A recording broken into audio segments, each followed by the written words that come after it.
Bienvenidos a Sentidos Opuestos, el programa que tenemos para el día de hoy.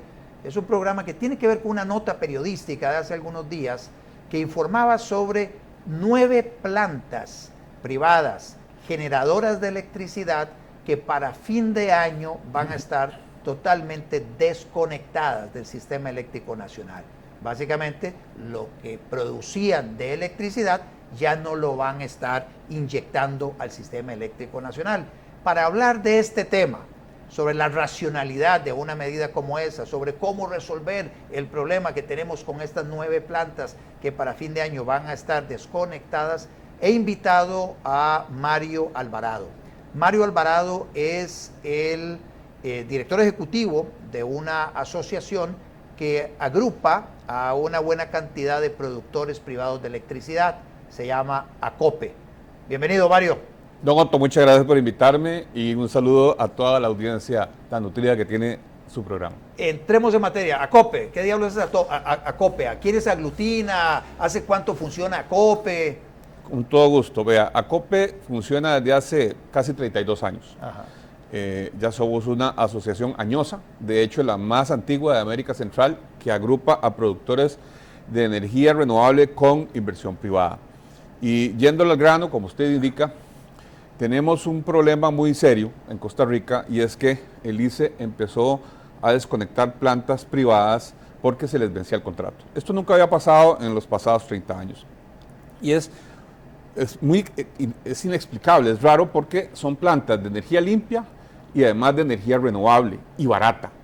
Entonces, en un mundo actual en donde la energía se ocupa, todo el mundo ocupa energía, en Europa están peleando por eso porque no tienen energía, entonces uno no explica, no tiene una buena razón para entender por qué el ICE hace esto.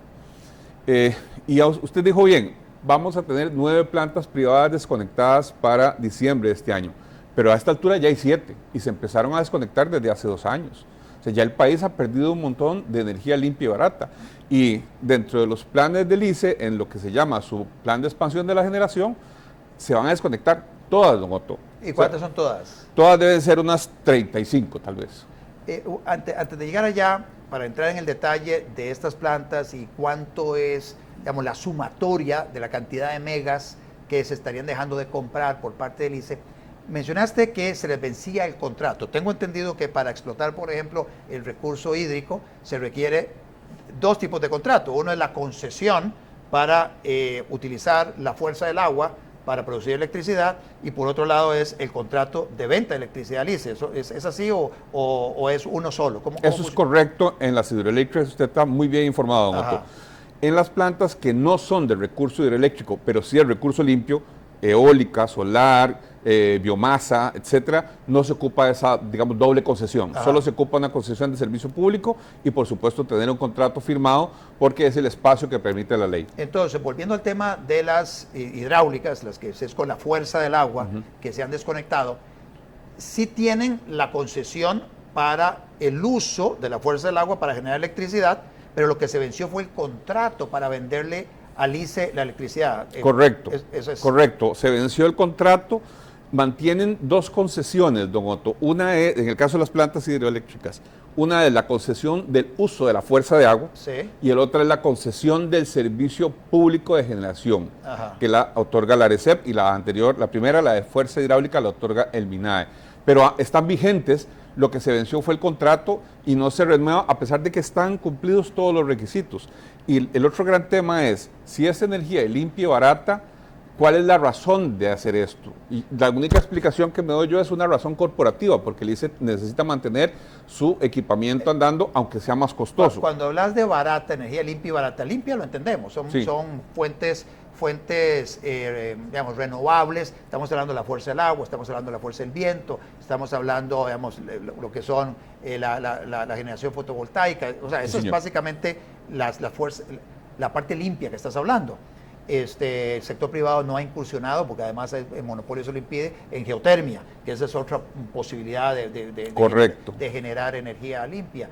Con biomasa hay también muchas limitaciones todavía para el tema de generación de electricidad con biomasa. Pero mencionaste barata. ¿Qué significa barato frente a qué? a veces eso es difícil de ponderar porque depende de quién lo diga. Entonces es muy importante que lo diga alguien que sea neutral, que sea árbitro. Y por dicha, después de muchos años, eso ocurrió el año pasado, con un informe que sacó la ARECEP a partir de la contabilidad regulatoria de todos los actores que regula la ARECEP en el sector eléctrico. Entonces puso en análisis todas las plantas del ICE, las plantas del sector privado, puso las plantas de las cooperativas, de las distribuidoras municipales, y de ese análisis que está en un expediente público de la ARECEP salió que el grupo que tenía la energía más barata era el grupo de los generadores privados. A nivel de kilowatt por hora en centavos de dólar. Porque uno, escúchame, es que tal es, el kilowatt hora sale a 22 centavos, tal otro sale como a 17, tal otro sabe. Para poder comparar manzanas con manzanas, peras con peras, utilicemos tal vez esa referencia en centavos de dólar. ¿Cómo quedaría? ¿Cómo está la generación privada frente a otras comparables hidráulicas o eólicas del grupo ICE o de la Compañía Nacional de Fuerza y Luz? Sí, dentro de la información que saca la ARECEP, Sí. el precio, y lo saca en colones, don Otto, no lo saca en centavos de dólares, lo saca en generación privada, creo que es 48 colones, si mal no recuerdo, por kilovatio hora. En el caso del ICE, del grupo ICE, no, del ICE, perdón, es aproximadamente un 10 o un 15% más aproximadamente, Sí. y las otras empresas son un poco más altas. El detalle, con mucho gusto, se lo puedo pasar, pero hay un cuadro resumen que analiza eso por parte de la ARECEP. Entonces, de ahí es que yo derivo, aunque siempre lo hemos sabido, que esa es la energía más barata. Y eso que no son esquemas competitivos, don Otto, porque en Costa Rica todavía eso no se puede hacer.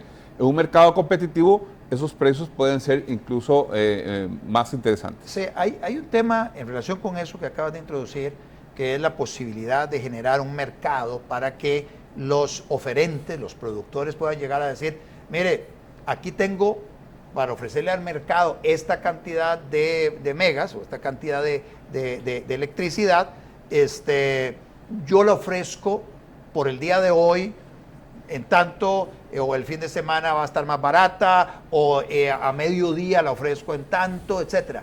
Todo ese sistema de subasta diaria de la venta de electricidad, eso en Costa Rica no existe.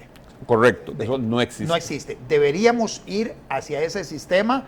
O sea, ¿cómo es que debería funcionar ese sistema? Porque también, y tal vez podemos educar o informar a nuestra audiencia, hace poco se dio una especie de fricción a nivel mediático entre el rector de energía, que es el ministro de Ambiente, don Franz Tattenbach, el presidente ejecutivo del grupo ICE, del ICE, don Marco Acuña, porque por un lado, el mismo presidente de la República dice, vamos a sacar el CENSE, que es ese centro de despacho, de control de la producción eléctrica, no sé. Sí, señor. O sea, vamos a sacarlo del ámbito de control del ICE para tenerlo independiente del ICE, de tal manera que el despacho de la electricidad podamos empezar a meterle algún criterio económico a ese despacho y que el grupo ICE básicamente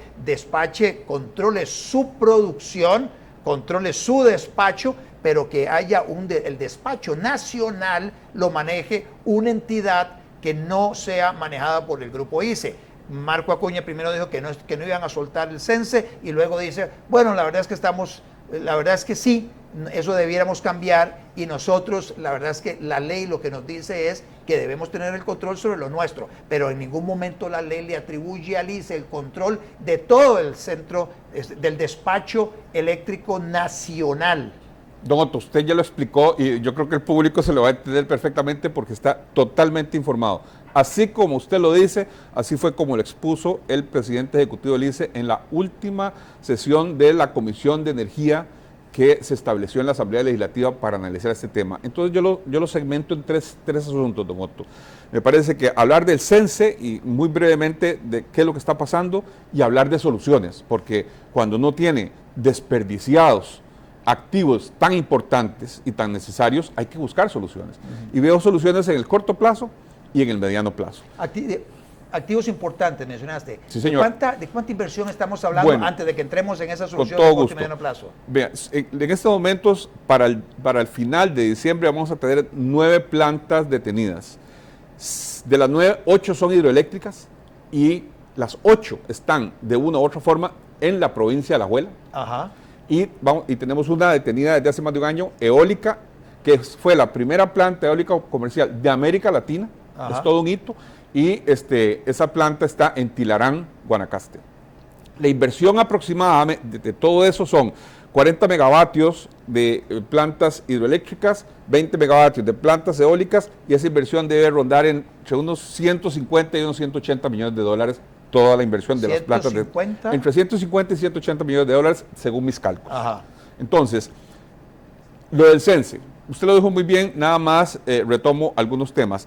Don Marco Acuña, lo que dijo en la última exposición que hizo en la Comisión de Energía, que eso es un signo muy importante, don Otto. O sea, la Asamblea designó una Comisión de Energía para atender este problema. Es decir, le da una importancia de nombrar una comisión para resolverlo. Y tenemos muchas esperanzas de que eso vaya saliendo. Entonces, don Marco Acuña dijo lo que usted está diciendo, que el ICE debe quedar con algún esquema de control para poder atender la oferta y la demanda que ellos administran, pero que debe haber un centro que atienda toda la demanda nacional, no solo la del ICE, sino la de las cooperativas y las distribuidoras municipales, y toda la oferta, que es todos los que estamos en generación, tanto en el sector público como en el sector privado. Y para eso se ocupa una entidad independiente de cualquier actor, incluso el ICE, y una entidad que ojalá esté regida de una u otra forma y cercana y que dé apoyo al rector. Y también a la rectoría le pone un papel muy importante. Haga la planificación usted.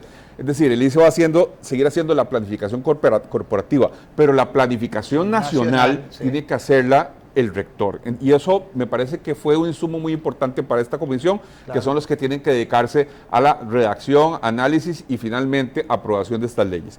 En cuanto a las soluciones. Sí, de corto y mediano plazo. Corto y mediano plazo. Hay que darle una solución a estas plantas. ¿Por qué? Energía limpia y barata no puede desperdiciarse.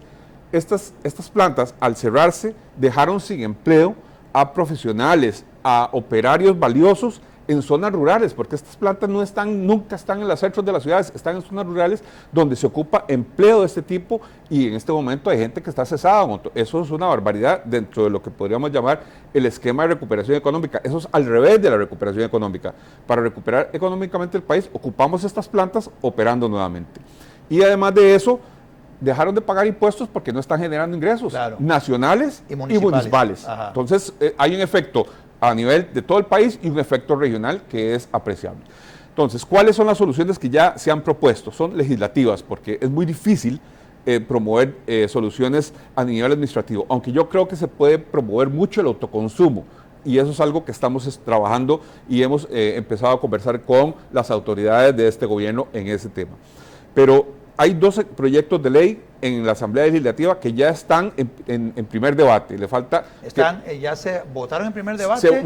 Se aprobaron en comisión. Se dictaminaron unánime, afirmativo en comisión, y ya pasaron a el primer debate. Aún no han comenzado sus etapas de lo que se denominan los días 137, que usted conoce bien y que eventualmente podemos explicar a todos los oyentes. Pero hay 2 proyectos. Uno que permite que esta energía, que el ICE, por la razón que ellos tengan, no quieran contratar, se le puedan vender a las distribuidoras, que quieren, por supuesto, contratar energía limpia y barata. Claro. Entonces, esa es una opción.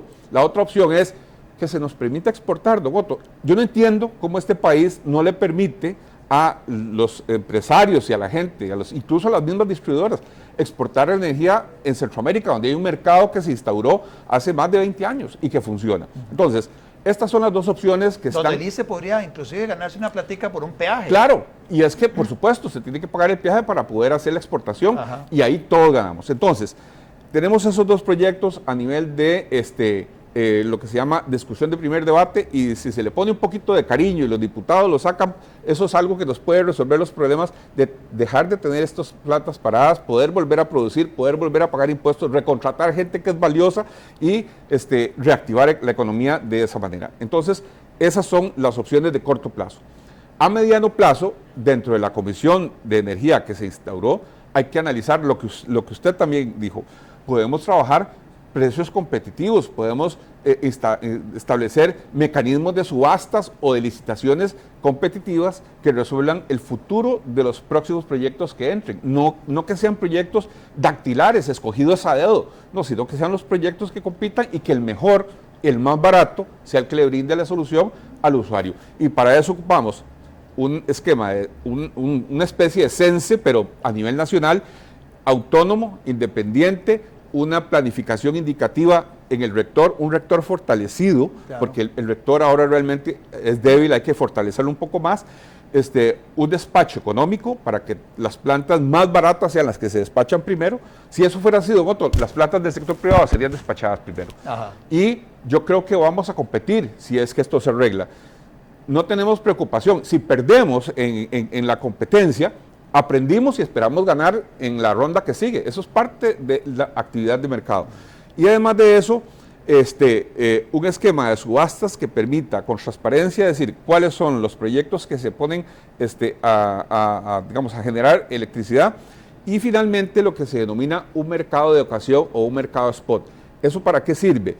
Ese mercado es para que los que no tienen contratos establecidos entre la demanda y la oferta, porque habrán plantas que no lo logren, entonces esas plantas pueden subsanar cuando alguna otra planta no puede entregar la energía o la entrega muy caro. Entonces, en esos mercados de ocasión, que son muy útiles para fijar precio, se puede desarrollar una actividad que le dé mucho dinamismo al sector eléctrico. Y yo creo que esas reformas, sin entrar a más, porque uno podría pensar en más reformas, por ejemplo, OCDE, que es la Organización de Países Desarrollados, a la cual Costa Rica forma parte desde hace algún tiempo atrás, incluso ha propuesto no solo un esquema de competitividad en el sector eléctrico, sino un esquema de segmentación en los segmentos del sector eléctrico. Esa es una propuesta más agresiva. ¿Y a qué me refiero? A que tenemos en el ICE, organización verticalmente integrada, generación, transmisión y distribución. OCDE lo que dice es, segmentemos, separémosla legalmente. Sí. Entonces hagamos una generación, una transmisión y una distribución apartes. ¿Eso por qué? Porque la idea es que cada zapatero a tus zapatos, cada cual se especialice en su campo. Nosotros no estamos proponiendo eso, pero hicimos una propuesta el año pasado en un documento que con mucho gusto le puedo enviar y ojalá lo ponga a disposición de todos la gente que lo ve y lo oye en su programa, para que vea cuál fue la propuesta, que es muy en la línea que le estoy explicando, y de lo que escuché al señor ministro de Ambiente, don Franz Stackenbach, que también participó en la Comisión de Energía hace como 2 semanas. Algunas cosas son coincidentes, no todo, porque él tiene también una visión alternativa de algunos principios que hay que trabajar y en los cuales también estamos de acuerdo. Es muy importante mantener el principio de solidaridad y otros elementos que le han dado a Costa Rica estas, digamos, cosas importantes dentro del mercado eléctrico.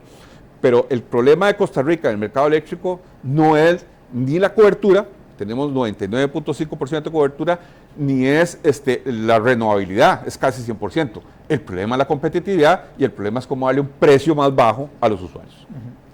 Mencionaste las soluciones de corto plazo, para ver si nos enfocamos en eso en los poquitos minutos que nos quedan.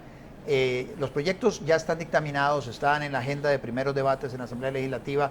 ¿Qué acercamientos ha habido con las bancadas legislativas o con el mismo gobierno con el propósito de que estos proyectos de corto plazo se conviertan en una realidad efectivamente en el corto plazo? Se lo hemos mencionado a los responsables del MINAE, por supuesto, la importancia de estos temas, especialmente la importancia de darle una solución pronta a los proyectos que están desconectados, y se los hemos comentado a algunos señores y señoras diputadas con los cuales nos hemos reunido. Ellos han sido muy receptivos.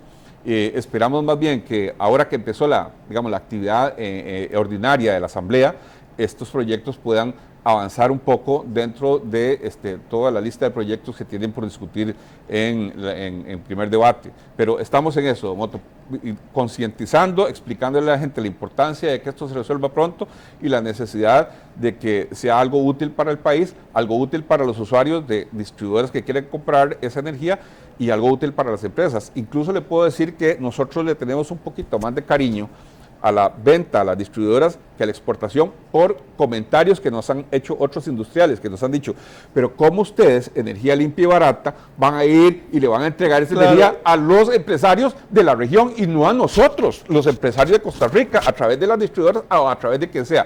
Entendiendo eso, le hemos transmitido esa, digamos, esa percepción a los diputados, pero al final de cuentas es muy importante que las plantas otra vez estén activas, ya sea, ojalá, vendiendo a las distribuidoras o alternativamente exportando esa energía al mercado regional. Bueno, muchísimas gracias, Mario. Yo espero que este programa ayude en esa dirección.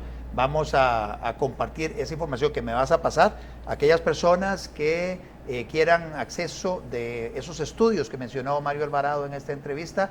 Por favor, escríbanme y yo les hago llegar el documento que don Mario Alvarado me va a hacer llegar, y espero que esta entrevista ayude a los formadores de política pública, a los tomadores de decisión de política pública, a los diputados, para acelerar el proceso de toma de decisiones en la aprobación.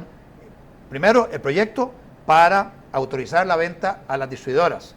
Pero bueno, si eventualmente ese se trabare, al menos abrir la posibilidad de que esas plantas puedan volver a generar, vendiendo la electricidad barata, ni modo, a consumidores de la región, pero generando los puestos de trabajo y generando nuevamente ingresos para esa inversión nuevamente, estamos hablando de casi 150 millones de dólares que están ahí parqueados sin generarle ninguna rentabilidad en estos momentos, utilidad al país. Muchísimas gracias, Mario. Gracias a usted, don Otto, y quedamos a las órdenes.